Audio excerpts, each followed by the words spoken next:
So I had three thoughts. One, we could talk about client experience. Two, we could talk about our checklists, who's doing what for their agents. Or three, Scott, along your lines, we could talk about who's using what software to manage their transactions and what that looks like and how that's working.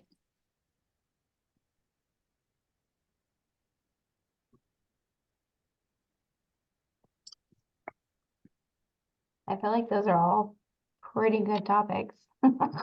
Mhm. Well, let's start with one. This- Maybe we'll get through all three. Which one do we want to start with? Can we start with number 2? Okay. Our checklists and what we're doing for our agents. Yeah, well, yeah. The transaction. Mhm. Yeah. Who wants to start? I can try to jump in. So I don't know if you remember me, Scott, but I think we were on a DO call before. I feel like I remember your face. It's very possible. So I've been in the DO position. This is our transaction listing coordinator. So I've been in the DO position since the beginning of the year. And I've always loved checklists and stuff. When I was a solo agent, I actually managed checklists through Trello, and I've actually heard a lot of other people like Trello a lot. So I just kind of created my own like seller checklist and buyer checklist, and then I would just duplicate them every time that I would have my own transaction and manage the checklist that way. I know that Command has the capability for checklists too, that you can like automate it based off of like what phase it's in, like a certain list of things would pop up based off of what checklist it's in. So if you use Command and wanted to do that, that's a potential possibility. Personally, I didn't really, some of the functionality in Command, and we were actually running into a bump today when we were trying to pull last year's numbers. Some things were duplicated. Some things weren't marked correctly. We couldn't actually pull a report for our closed from Command. So we were having a couple of bumps. We're actually transitioning over to Lofty, which I don't know how much you've done research into other solutions or anything, but it has a lot of the same functionality as KV Core does, but for a lower price. And Lofty is Chime rebranded. Yes. Mm-hmm. And I'm not familiar with either one of those. Are they transaction management software? Are they CRMs? They both? All the above? So Lofty is Okay. both. Yeah. So which I'm happy to like share my screen. There's not much in there right now because we don't have we just got implemented a couple weeks ago. So we're going through onboarding phase of that.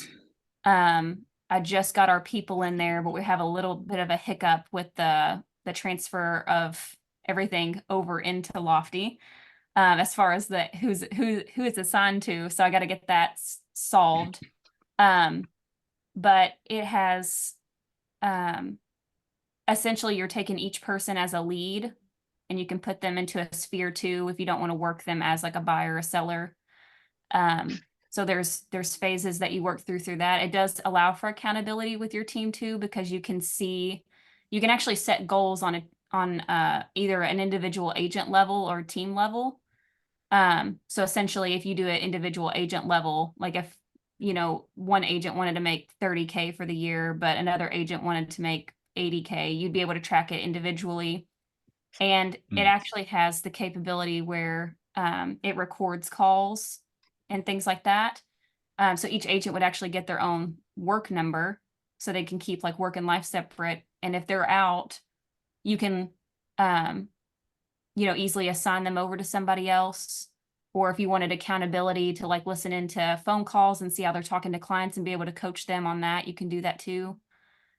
And it has marketing in there too. So you can actually, like each agent can have their own content calendar and can go ahead and schedule out their posts and stuff within the platform.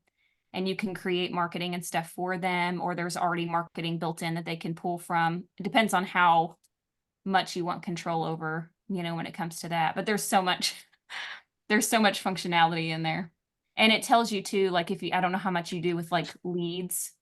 But there is like, when it comes to agent accountability, you can actually see how quickly somebody responds to a lead once they get it. I know it's a lot. One of the main things I wanted it was for transaction management though, because I can create a checklist based off of which stage either a buyer or seller is in, and it populates for, you know, my transaction coordinator needs to do certain things at certain times, and the agent needs to do certain things at certain times, so they can automatically see that in there.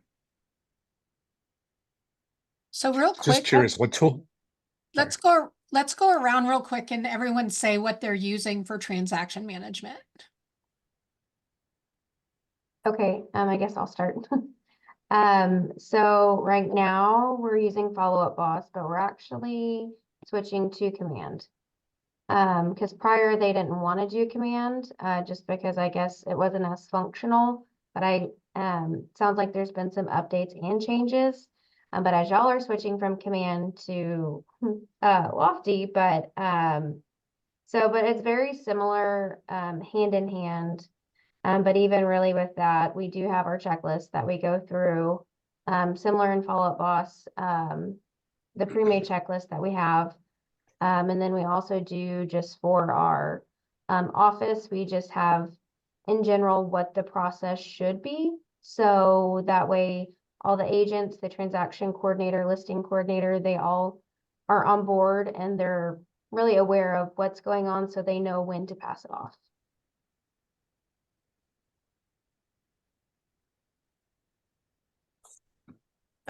We use Brevity for transaction management.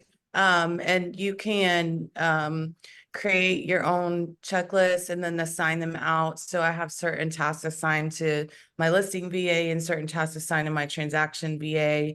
And then even down to like our client care coordinator and all of the things that she does, because she needs like the reminders of, you know, things to do as well. And then I like it because you can if you see a gap, if something happens and you're like, crap, why did that happen? You know, I thought we had everything. You can go back into Brevity and then add in an additional task and assign it to whomever it needs to be assigned to. So like that issue doesn't happen again.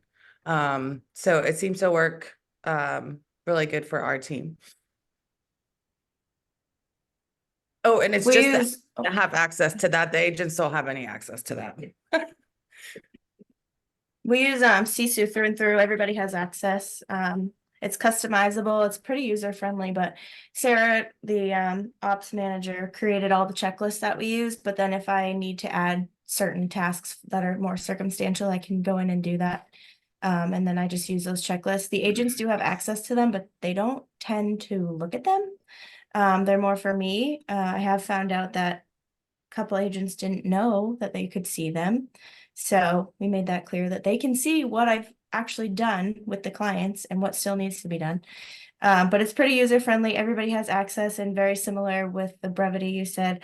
But you can make task lists and assign them out to certain people, or you can within one checklist, you can assign different tasks to multiple people. So it's pretty user friendly. It's pretty simple. You guys all brought up something really great, is what is the transparency for the agents, right? Can they see what's happening during the transaction? And Ashley, in your case, because they don't go into Brevity and see, like, how do they know? Oh, you're muted. We do end of day reports that go out to the agents, so they see, and I break it down by each property address.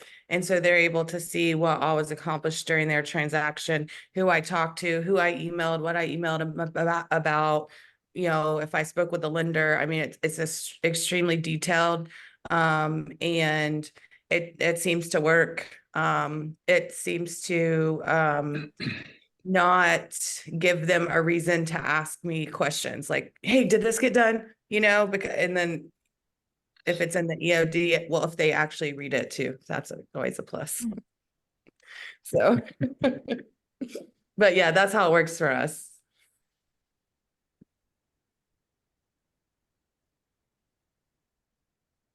Okay, They make- Scott, you had a question earlier when I interrupted you. I've got a mind like a steel trap, Paul. I can't even remember what it was at this point. Maybe it'll come back to me as I'm talking. So we use Sisu as well. It is limited to just the operations team, or we don't have. That's not really 100% true. We use it for transaction management. We're also using it pretty heavily. The director of sales is using it to track agent activity. So the agents, we've given them some shortcuts that let them go to specific forms within Sisu so that they can enter in some of their activity information. We don't currently have them looking at anything that gives them an indicator of where we're at in the life cycle of a transaction. We haven't implemented, I believe the cleanest way to do that would be to implement the client portal capability within Sisu, but we haven't done that yet. Nor do I think they would actually leverage it very much if we did, but that's something we'll pursue maybe at a later date. So as others have mentioned, some of the strengths are, you can pre-build task lists. You can have within those task lists, you can have tasks that are assigned to multiple people. I wish it had the capability to assign one task to multiple people, but it's a one-to-one relationship there. But in any event, as others have mentioned, it does have the ability for you to, an operations person can add an ad hoc task to a task list, kind of on the fly if something comes up, a one-off that they need to do.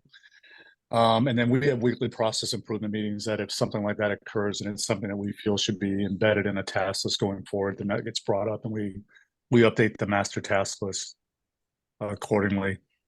Admittedly, if we weren't leveraging it so heavily on the sales side right now, we probably would be looking at a tool change. We probably would look at seriously considering open to close, which was what I compared open to close to Sisu during our evaluation period. So, but it's meeting our needs. It's got some shortcomings, but for the most part, it meets all of our needs.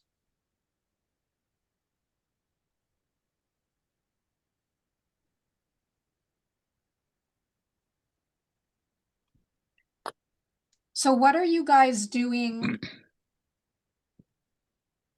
as part of the transaction for the agents? What do they do and what do you guys do?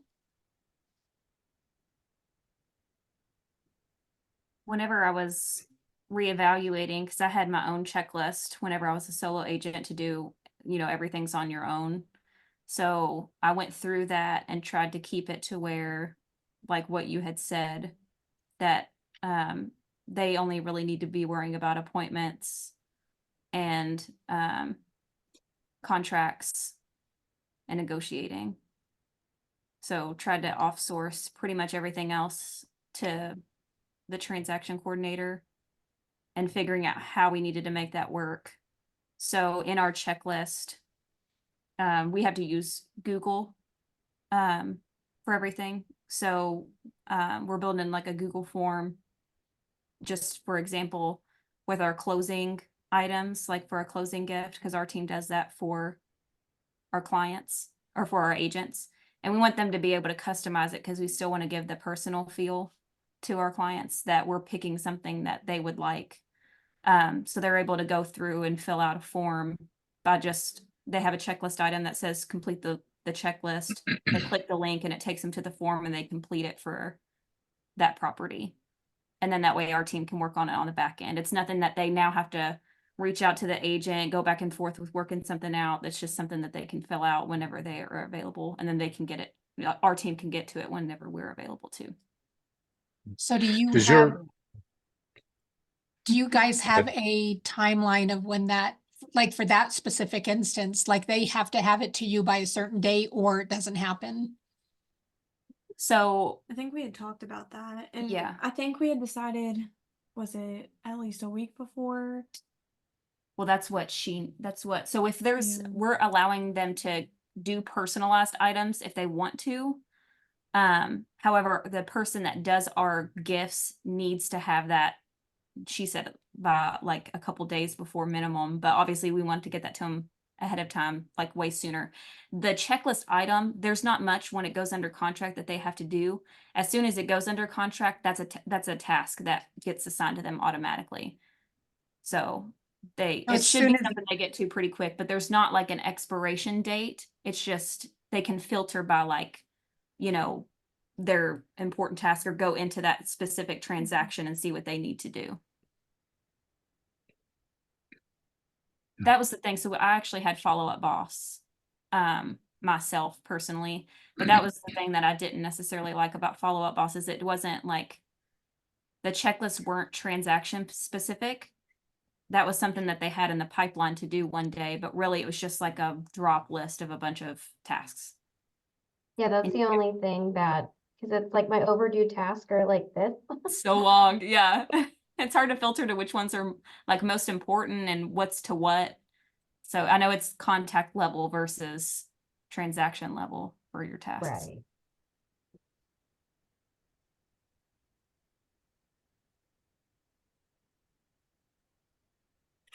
Can you, I apologize, I may have missed something there. Can you take just a step back and talk to me, explain again a little more about what you were just talking about, your backlog, your overdue task list? What generated the overdue task So- list, or what caused that? So on Follow Up Boss, you have it to where you can have an action plan. So whether it be your buyer or seller, whichever type of action plan we're doing, or even on a lease. So you click that and we have them pretty much set up and all the steps that we do in order from, like a listing, from the listing appointment to even the end of closing. So it'll set up as a task for the same day.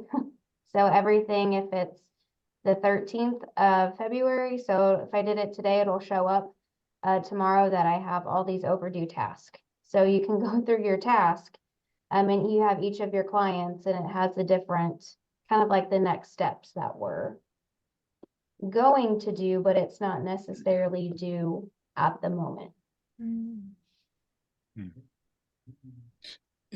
The reason why this kind of jumped out at me, and if I'm taking this off topic, Paul, reel me back in, but this is one of the areas that I was just having a conversation with our CEO, right? We are constantly battling we have our transaction coordinator, we have a listing coordinator. They're separate and distinct roles, right? And the listing coordinator, listing manager handles the listing up until it goes under contract, and then everything transitions over to the transaction coordinator, whether it be a listing or a buying activity, right? Both of them have this. This is a recurring theme, right? Right now, respectfully, they have 100 to 150 past due tasks, right? Overdue tasks. And the tasks, when something goes under contract or when a listing agreement is signed, it triggers those task lists to be pulled into CSU, right? Some of those tasks are due on day one, right? Because we have service level commitments that we've committed to. So the expectation is that you'll do them on that day. So if something went under contract today, there's a set of tasks that you need to do today, right?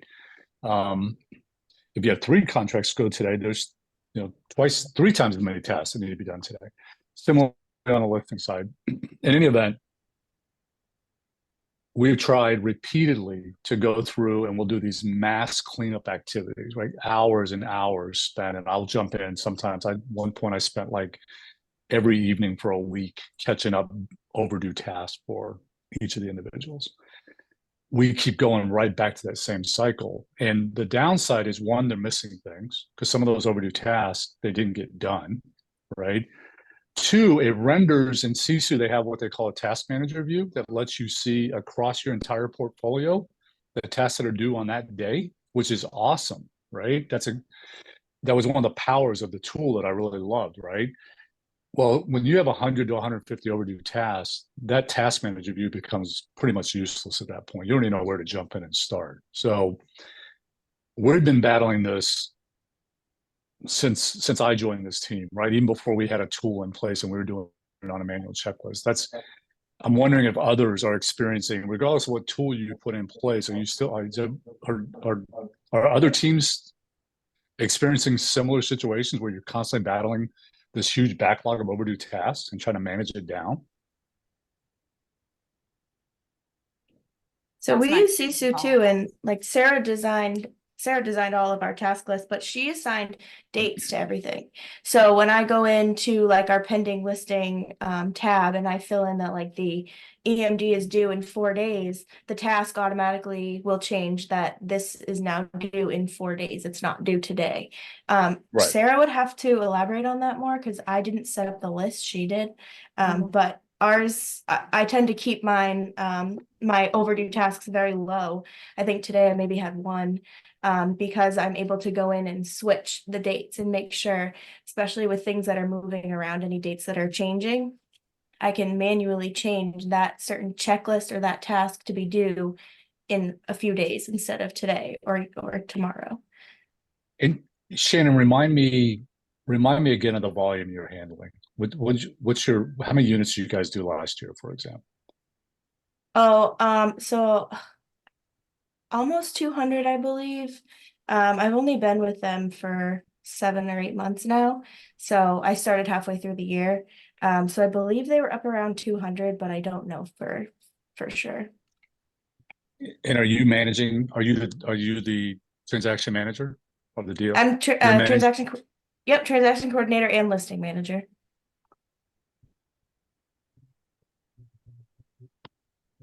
And you're, okay, so you're managing end to end and staying and being able to keep your task list at a manageable level. Okay. Yeah, it's really just assigning the date. So like, especially with things, we have like for listing appointments, we have a whole checklist for when an agent goes on a listing appointment, everything I need to do, and then everything they need to do, and their dates assigned. But if something happens, it Mhm. happens all the time where the listing appointment is on Friday, but then the person calls and they move it to Monday. So now I have a bunch of tasks due Friday. So then instead of just having 10 overdue tasks for that listing appointment, I just change all the dates in there to reflect Monday so that my tasks then can reflect that they're due Monday or they're due Friday instead of they're overdue. It kind of, the system talks to itself and, makes those updates. As long as I input the correct dates where they need to be, it'll talk to itself and it'll fix the rest of them. They'll follow. You just described the exact process that I've tried to get the team to adopt. Is at the end of the day, if you've got tasks that aren't done, they need to be commented and you need to move them to a future date, right? 100%, because you need to be addressing every task every day. If it means moving it to the future, it means moving it to the Yep. future. Yeah, and Actually- Sisu allows, as I'm sure other tools do too, you can, if you've got a task list that whole task list is no longer applicable on that day because of some other event, you can do a bulk change and move the whole task list out into the future, right? So, okay.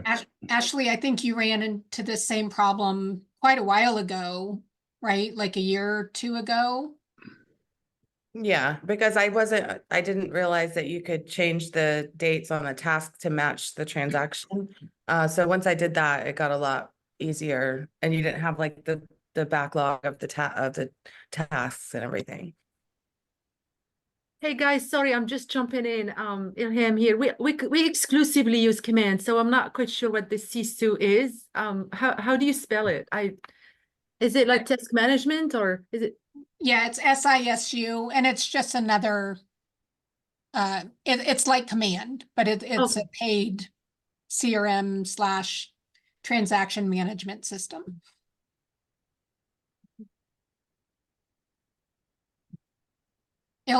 And this may be more of a Jonathan question, although you probably know too, Ilham. Do you guys have problems with tasks becoming overdue, or are you constantly moving your tasks? Like if you didn't get it done today, do you move it into the future? Well, for us, when we get into contract, we have 3 days that it needs to be in command, but we're really, Trish wants us to put it in there within the same day, because we send a client a timeline, so there's a number of things that take place right away. We need to, because we have 3 days to get the deposit into escrow. So if we get into, let's just say we have 3 accepted in 1 day, we just kind of tackle them, right? Like Jonathan and I, we split it and conquer and divide. Because the first thing that happens is we send a timeline, and then we have to scan the contract, make sure it's good. And our file reviewer is really, she's very strict about when that needs to be in command, so she could review it right away. And so once we upload it, as I'm sure everyone here knows, then we send her kind of an alert saying, hey, this is ready for you to look at. So it's kind of like, right, they just divide and conquer. We don't have, that's why I'm interested to see, we don't really have a task management thing. We have command. Yeah, and the only time we're really using a task management is for after closing. It's just a follow up with those clients.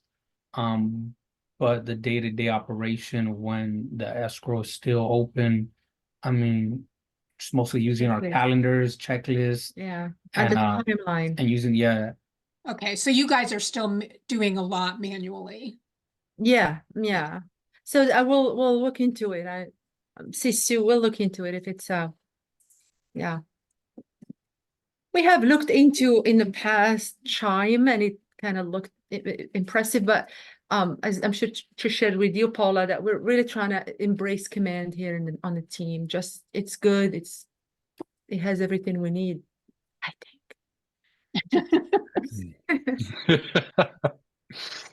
Well, with the size you guys are at right now, it's manageable. You'll know with time if you want to move to something. Yeah. The other thing I'd be curious too is, on average, when something goes under, for those of you that are using TM software, regardless of what that software is, right? And you're creating task or task lists. On average, how many tasks are defined in your tool once something goes from under contract to close? So for us, a transaction once it's under contract to close in the tool, there's about 75 to 100 tasks, depending on the scenario that you have to address. And if it's a listing end to end, it's going to be easily double that, probably 150 plus. So I don't know if that's in line with what other people have in their task list as well. This is actually something great that Scott's bringing up, because when you are a really seasoned TC, your task list actually gets shorter because there's so much stuff that you do automatically. You need like one trigger to do 10 things, right? When you're coming into it new and you're not seasoned, you need every single one spelled out so that you don't forget anything along the way. What's harder to me, I think, is when you're new and you need everything spelled out, you can very easily get overdue tasks because there's so many things for maybe one action takes 10 steps, right? Right. And that's always a great conversation, Paula, right? Because, it depends on that seasoned TM or operations person. They have so much what I call tribal knowledge, right? So if somebody tries to backfill for them while they're on vacation or they're out sick, right? If that task list is not, at least in my experience, if that task list is not built out to that kind of a extremely detailed level where you've exploited all those tasks, how does somebody know where they were at in the process when they, if they're not there, right? So it's that balancing act, right? Ours is designed that if you have experience, even inexperience, so to speak, you can step in and you could go through a transaction, right? It's a lot of it's probably more tasks than that's why I kind of asked the question. I've wondered if part of the problem is we just have too much noise, right? If I collapse the task list, I think there's a balance, there's a fine line there where if I collapse it too much, things will get missed because they'll be forgotten, right? Or I lose the opportunity to do load balancing where I can have somebody step in if somebody's unavailable. Or, we had a situation where 5 contracts went under contract overnight. One person's not going to process all 5 of those files the next day.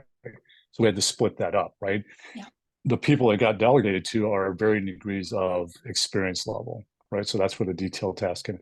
So anyways, I'm just curious what others, how granular you've gotten with your task list and how your numbers look compared to what we've done. Our listing side, we have 64 tasks, and that's for agent and TC. And then on Is the that end to, I'm sorry to interrupt, is that end to end? So that's from listing signed all the way to closing? Mhm. Because there's Ooh, I some of can't- it that is, there's also parts of it that's automated. So like in Lofty, when a listing goes live, it's integrated with our MLS system. And when it goes live, it'll automatically post onto social media that we have a new listing. So, you know, there are certain pieces, and with each task item, there's an area that you can give detail. Mhm. So, like, for example, one task that we have is make sure that all of the documents have been collected. And in the detail area, then I'll list what those documents are so they can look at it and make sure that we have those. And, you know, in the task name, it just says review and make sure that all documents have been signed and initialed. So just kind of keeping it to the point. Like And condensing all of them down. yeah, and in Lofty, in the transaction, our agents are going to upload their documents into Lofty. So in that transaction, you're actually able to see the documents and everything all in one place. Okay, so in that example, if you don't mind me drilling into that just for a second, where you've got a single task, and in that task, there may be in the description 10 deliverables noted, right? Mhm. If I came into that task the next day, and let's say that of those 10 deliverables noted in the description, only 3 of them were missing, how would I know those 3 needed to be chased down? I wouldn't think that you know that specifically. However, what we talked Okay. about is, so our agents are going to be responsible for the documents in particular. If it's like one-off things, like we can, you know, get those for them. But however, Right. we're able to create tasks for our agents. So we're going to do that on the transaction level. If there's something that we need from them, then we can assign them a task and then they'll know that they need to do that. If it's something urgent, we'll reach out to them directly. But as Right. far as like what we need to do on our end, if it's something like, you know, a certain disclosure needs to be signed or something like that, we can handle that for our agents. Okay. Okay, thanks. Mhm. Just, hey, Shannon, just curious, do you know kind of ballpark how many tasks you have associated with when something goes under contract? I was actually just looking, so it looks like, I mean, ours are broken up into like the stages. So when they first go under contract, it looks like we've got about 50. And then the next stage, there's 22. Right before closing, we've got 17. And then after closing, we have 23. So I didn't do the math on that, but we have quite a few. Let me see. Yeah, almost 100, probably almost 100 tasks per transaction from under contract to close. Okay, so you're as detailed, if not even maybe more detailed than we are. Okay. Yeah, it's very detailed. Okay. There definitely are some in there that probably could come out. They're a little, some of them are broken up extremely specific. But for right now, as I'm still kind of getting fit in the role, they're staying put. Okay. So whenever clients say real estate is easy and you guys don't do anything, you can tell them you have 100 tasks from listing to close. Right. Yeah. Interesting. What, one of the things I do, I know this is kind of jumping topics, but when we're doing onboarding with new agents, they have to sit with me and I pull up Brivity and I pull up the action plans and I show them every single task that we do, whether it's from a listing, like just getting a listing and then making it live, or, you know, going under contract to close. And I pull up each plan and I show them task by task. And I said, you know, I say like, while you're all doing your appointment, this is the stuff that your admin team is doing for you. And typically they said they're with their mouth hanging open and like, oh, I didn't know you did all, oh my gosh, you know, so I think that's really like good for the agents to know too, like make it visible. You know, I don't let them go into Brivity. However, at the, you know, when they're onboarding with me, I do show them, you know, what we're doing. We're not just sitting in the office, you know. And I think that for us, just to kind of piggyback what Ashley said, it's a good value proposition, right? Like if you're trying to recruit an agent to your team, they go, oh, I could just do this by myself and just make all the money, but not really. You really can't, because, well, in California, so we have lots more disclosures, and our purchase agreement is pretty difficult, right? So yeah, the admin team, their value that need to be stated. So I agree with you. So yeah, just show them how much you do, and they go, oh, I don't think I should go on my own. Yeah. Because everyone thinks they could do it and run the TC. It's so easy, you know. Or when you see a single agent, we just had a single agent join our team, and I'm still trying to train. Like I showed him and he was like, you mean I don't have to send an email for an inspection? You mean I don't have to call, you know? So it's beneficial for them too. And then you also have to work on like kind of retraining their habits. Like I need to be copied on everything, you know, and you don't need to handle that. That's my job, you know? So, but it is beneficial for them to know. Right. Yeah. How many agents do you have on your team? Hold on.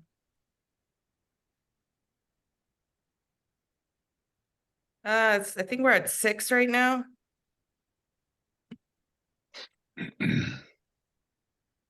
No, 7. Sorry, I forgot one. Is that intentional, Ashley?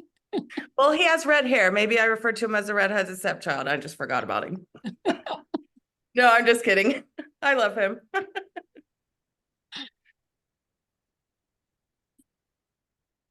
Yeah, we currently have 7 as well. 7 plus our Rainmaker, who is still in production.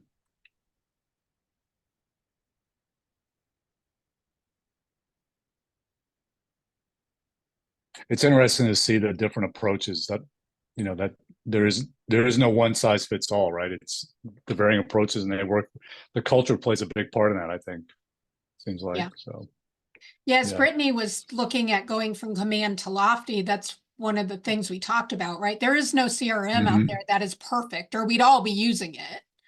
It's like, Right. what does your team want, right? That CRM is going to give you. Mhm. Like my main concern whenever I was looking around is first, I wanted a transaction management where I could see checklist on the transaction level. I wanted to be able to, for my agents to each have their own number that's separate from work, because everything just gets lost in like regular text messages. And there's no like record keeping when it comes to that either. If there was like a situation where you're like, you know, I needed to prove that I said something to somebody, then I would have that record. This allowed for that. And I wanted as much in one platform that we could possibly get that I know that my agents need without having to jump around between different platforms. Because if I have to get out of my CRM and go email somebody instead of being able to email it from the platform, then I get lost in my email box because there's 10 other things in there that I probably have to do and that require my attention, when really that hour or 2 hours that I need to be prospecting, I could just stay in the same platform and do it. So Brittany just brought up something really great too, you guys. You know, one of our struggles as we build out these systems and processes, right, is we see the world through an operations eyes. Do you realize that where she just went from being an agent, she looks at the worlds from an agent's viewpoint. So she's actually building this out from the agent's viewpoint. Now she's operations minded, so it's going to be an operationally minded build out, but she's actually building it out from an agent's point of view.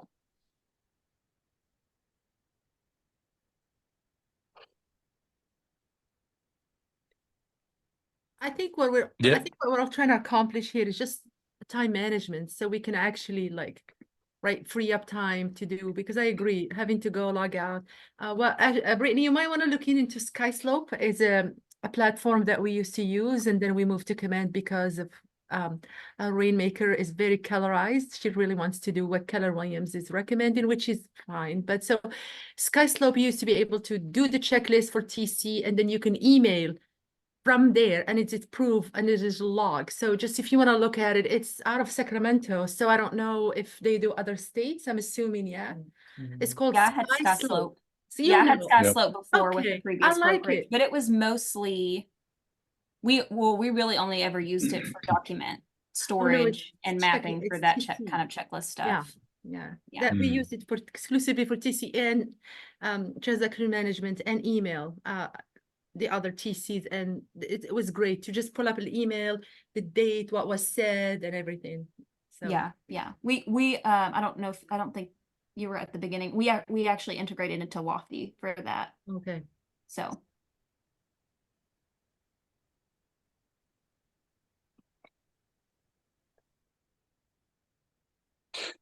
Yeah, Paul, you brought up something that was key, and I agree with wholeheartedly. Is Brittany's background as an agent and bringing that to her operations role. That's something that, admittedly, I don't have. Right, I'm a licensed agent, but I've never been in production as an agent, and neither has my staff. Right? The operations team that's currently in place really doesn't have any production experience. So we've tried putting some things in place, some forums that really let us get visibility into the agent world. Our kind of our mantra is we shoot to take on anything that is above and beyond the agent's 20%. So those 5 key things that they should be doing every day. If it doesn't fall into one of those 5 key things, then the assumption is it's our job, right? As the operations team. But yeah, so trying to understand their role has definitely been a big part of what we've been trying to focus on here lately.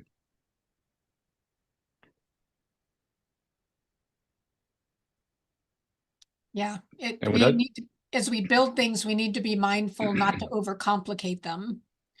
Because agents will never use anything that's overcomplicated, right? And then sometimes we need their perspective. I would have never thought about the whole email thing, right? It doesn't bother me to jump out of something, jump into my email, jump into something else, right? Because that's how my brain operates in the world. It never occurred to me that from an agent perspective, that can be a hassle, time consuming, pull me away from where my focus should be. Yeah. Yep. That's one of my big focuses this year is to collapse the technology stack and minimize the number of tools that our agents are using and our operations staff for that matter. Right. That's a big objective for me this year. Right. It's we're always looking. That's why we haven't really even pushed having our agents giving them quote. I mean, it's nice to give them the option, but it's not required that they go into CSU for visibility purposes. My goal is to insulate them from that as much as possible. Yeah. Going forward. Yeah.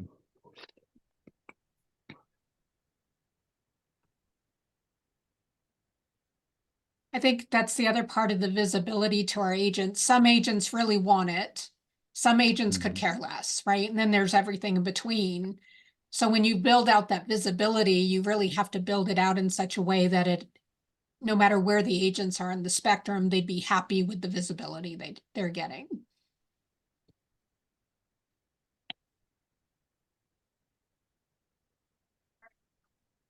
And I'll know a little bit more in depth too once we get more into it, if anybody had any questions. But from what I understand is, especially like for us, like we'll be able to see all of our team's contacts. So that way we can communicate with the people through the platform too.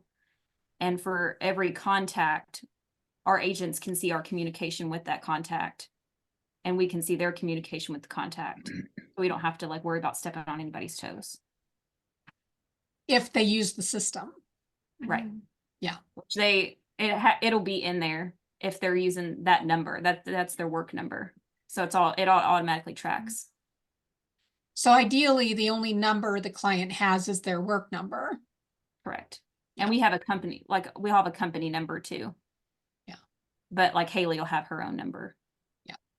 Which works great for leads coming in people's sphere, right? That's where you're going to have the disconnect because they have their personal phone and it's going to be easy for the agent to just communicate on their personal.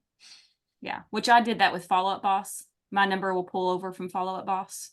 So I didn't have too much of an issue with people. Actually, I have more people that contacted me just on my work number than my personal. So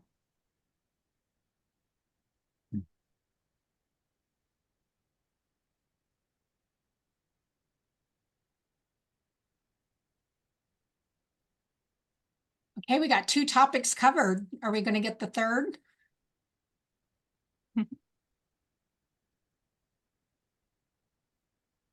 So what are We you can do guys, it. what are you guys doing special to create a great client experience?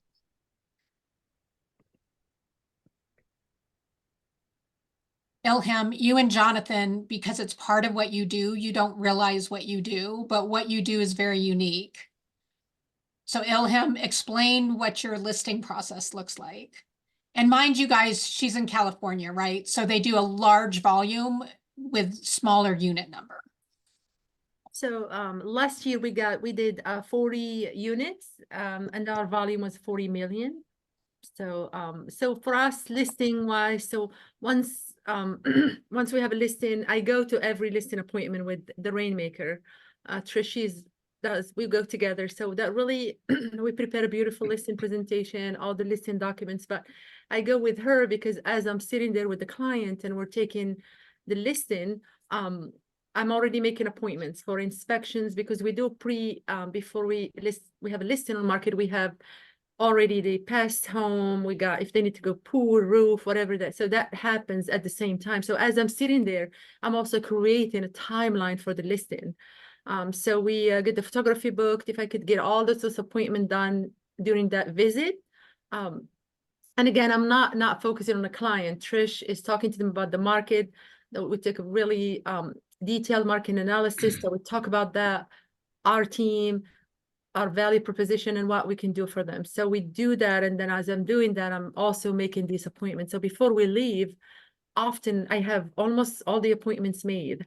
And then when I get back to the office, I create a timeline of the listing. So what happens when, and from that, we are big on text, call, and email. And sometimes the client said, I don't want you to text me, just call me or email me and call. So then as soon as I get back, it's nothing but reminders until we go on the market.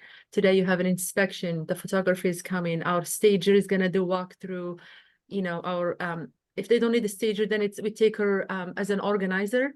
She kind of walk through and make recommendations to make the space look bigger, brighter, whatever we need to do. So when that happens, so by the time we get back to the office, the client knows what's happening. Then we send them a timeline, and then I send a group text. Usually it's a husband and wife, and they prefer to be in the text together, sometimes not. So just kind of reiterate why I was there. I'm here to support. This is the things we talked about. Kind of doing a recap. So every listing appointment, that's my my job. I was doing the listing TC. And then I slowly, after 7 years, gotten away from, because this is my first real estate job. So I didn't know. So I got away from that. And Jonathan is our lead TC now, because it takes that much time for every listing appointment. And once it goes on the market, it's a lot of work. Because like Paula mentioned, it's an average sale price is nearly $1 million in this area. So they are looking for a high level of service. Yeah. Yeah. So think about, she's really a luxury agent, right? So if you were had a luxury team, like this level of service would be so appropriate. When she first told me that she was going over to every listing appointment, I was like, what? That is such a waste of time. Like, why are you doing that? And when she started to explain what she accomplishes during those listing appointments, I was like, oh my gosh, it's not a waste of time, because you are actually action oriented the whole time you're there. And the client's feeling so special and touched, and you're on it, that it's bringing them repeat business. And I wanna really highlight one thing. So the client does, so because Trish, the rainmaker, she can't talk to them every day. And sometimes that's what's required for us to do. I talk to them every day, how many clicks, how many hits, the open house, the feedback, all of that. So by the meeting me on the first appointment, they feel so comfortable. They don't even ask about her. if that makes sense. So they already know, oh, since you came to a little bit of a trust, right? You're not just some admin in the office or in another country calling me from Morocco or something. So once I go with her, it's like, oh yeah, no, this is, and Trish would say, Ilham does this, and she will allow me to explain why I'm at the appointment. Because we walk in, the two of us, they sometimes think I'm a realtor too, and we're gonna do this thing together. But she says, she would ask me, Ilham, can you explain why are you there? And so that also free up her time, because sometimes the house would sit for 30 days, not really because we have no inventory, but our clients, we taught them to require a lot of hand holding. It's a lot. So for her to do that, she will never sell anything. She will never get any new business. Yeah. And so also my role is to get the listed on the market, to prepare any offers that come in, all the open houses, all the marketing for every listing. So 40 units might seem not that much, but that's just on a listing. This is just the first part of the listing. It's a lot of work. Ilham, do you go to the photo shoots that are scheduled? as Sure, well? yeah. So normally, so if a client is there, we would let them know the photographer will be there, and we'll go to make sure it looks good, because everybody has a different definition of that. But I'm trying to be nice, Scott. It's the new year. I know. So they have a different version. So we'll be there because our photography is about 3 hours. It's a long time. So they do photos, Right. video, 360 walkthrough, drone shots, floor plan. It's a long process. So we would meet the photographer, but not necessarily stay.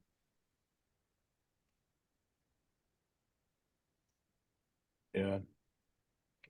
It's an interesting, I've toyed with this idea of having our listing coordinator go with our rainmaker on all the appointments, so that she could basically do some of the things that you're describing. And it was met with some resistance, because it didn't seem like a good use of their time, because those listing appointments can be, in some cases, they're multi-hour. So it was felt that Yeah. they would be there too long. But then, but it's an interesting question, because the rainmaker goes on a listing appointment, comes back and hands off a signed listing packet, and then then there's an interaction between the rainmaker and the listing coordinator. Then there's a back and forth with the clients. There's a lot of activities that occur post listing appointment that I'm wondering how much more efficient it would be if they were just addressed right at the appointment, whether we would actually save time in the long run. That's exactly right. So sometimes our rainmaker would come back, and then this is during the first year. I've been here with her working for 7 years. So she would come back and try to recall, like, oh, I think they want it on this day. I think they want, they have a dog, so you can't, they need a 2-hour showing, notification. It was too hard. So by me sitting there, I get all of that out of the way. How long do you need a notice for? When would you like to move? Where are you going? How can we help you? Do you need an organizer, a mover, window cleaner, all of that? So I'm not sure. So I am a salaried employee. I want to mention that, if that makes any difference. I don't know. So Yeah, And I don't think this model works for everybody, right? And it works great for luxury. And if you ever expand into luxury, right? So even if you had, hey, our median house price is 500,000, luxury is 800,000 and above. And for our luxury clients, we're going to offer this level of service, right? You could do that. Or like you're saying, Scott, if you guys are spending the same amount of time by them not going, then maybe it makes sense that they go. But remember, we have drive time there, drive time back. It's not just the appointment. right. So Right. it's, when you compare time, you got to compare the whole time that you're pulling them away. and I also wanted Yeah. to mention, obviously, you got to Agreed. consider the commission on that listing. I mean, it's all of Yes. it, right? Like, how much? Because some of it has to go to the sign company, marketing, my time. It only makes sense if it makes sense, right? The Yeah. commission has to be there to support that. I agree with Paula. Yeah. Okay, real quick, Sometimes you I guys. agree with you, Paula. It turns it into a 3-hour situation at appointment, and that's a long time. Yeah. Mhm. Yeah. And if you're doing 100 listings, right, one person can't do that with them. So it's then you need multiple listing managers. So real quick, you guys, because we're at the top of the hour, any thoughts about our topic for next month? Or at the very least, do we want to stay TC or do listing manager?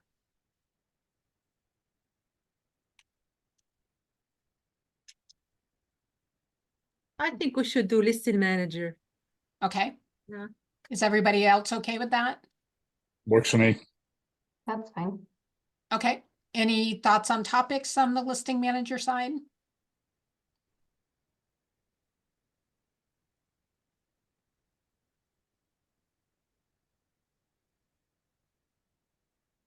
What do you guys think about kind of continuing this conversation where we talk about, hey, what does our listing management look like on our team? Because you might get, even as Ilham has shared this, right? And you're like, that model wouldn't work for us. She might have shared some ideas that you're like, oh, that's a great idea. Like that one piece of it. Let's do this one piece of it. Works for me. I like it. Okay. Yeah. All right. I want to mention one last thing. For us, we don't have any listings. There is no houses here. It's almost like the inventory is so low. So we have to do stuff like this. So I just want to throw that out there. So maybe next time we could share how Yes. this would relate to your market. Oh, that's a great topic. Yeah. Yeah. What do you have to do in your market to even sell a house? Like some Someone- markets you have to stage, some markets you have to redo landscaping. Yeah, I think that's a great topic. Because we're desperate over here. All right. Guys, have a great day. Thanks, everyone.